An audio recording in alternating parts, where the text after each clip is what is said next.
So I wanted to talk a little bit about permaculture design that we have done a little bit in our garden, and I'm still trying to learn a lot about permaculture.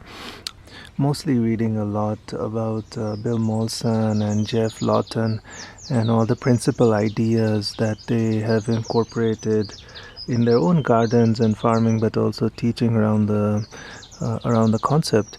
And something that has really stuck to me that's quite important that Bill Molson has reiterated several times is looking at observation and designing according to being in balance with nature, how things are naturally moving in nature.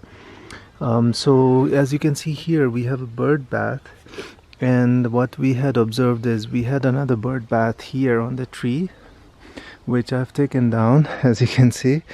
And the reason was that what we saw is by observing over several months that the birds were always attracted to this spot, and there's a reason why, because of the location of this particular bird bath. It's under a tree, it's under a monstera, so it gives good shade, but also because of the fact that a lot of the water was running down because of the location. You can see that it's on a bit of a depression or a valley here, so the water was running down and collecting in this spot, and that really helped the birds to be able to actually drink a lot of that water, and we didn't have to actually keep refilling the water in this spot.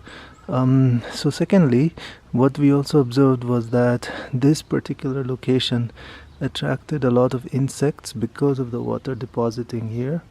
And when we provided bird food here, what you will see now is that it's become lush and green, and these are beans that have sprouted from the food that we had provided for the birds. So you can see here, these are all the beans.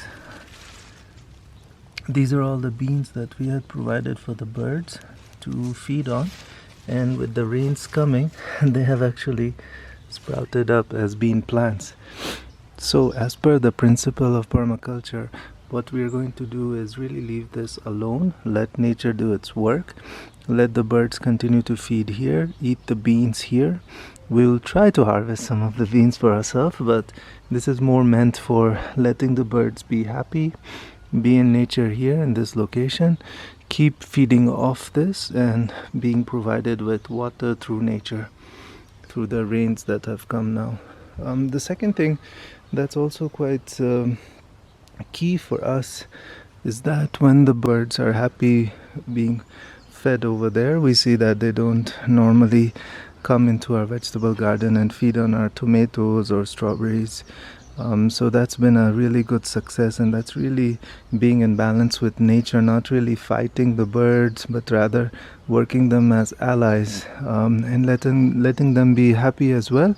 And in return, they also eat away the slugs in our garden, so we never have any slugs that are bothering to eat our herbs, especially our lettuce or spinach, any of our leafy greens. So we never have issues with ladybugs, slugs, and we're quite happy with this balance with the birds. So just wanted to share that we are still learning quite a lot about this concept of permaculture in our garden, slowly by slowly. Would also love to hear from you in the description if you can let us know how you're also using some of the permaculture techniques in your garden. But this is just one of the small ways that we have incorporated the techniques of permaculture, and as we learn more and more, we'll love to hear from you as well how we can do more. Thank you so much for joining. See you guys next time. Bye.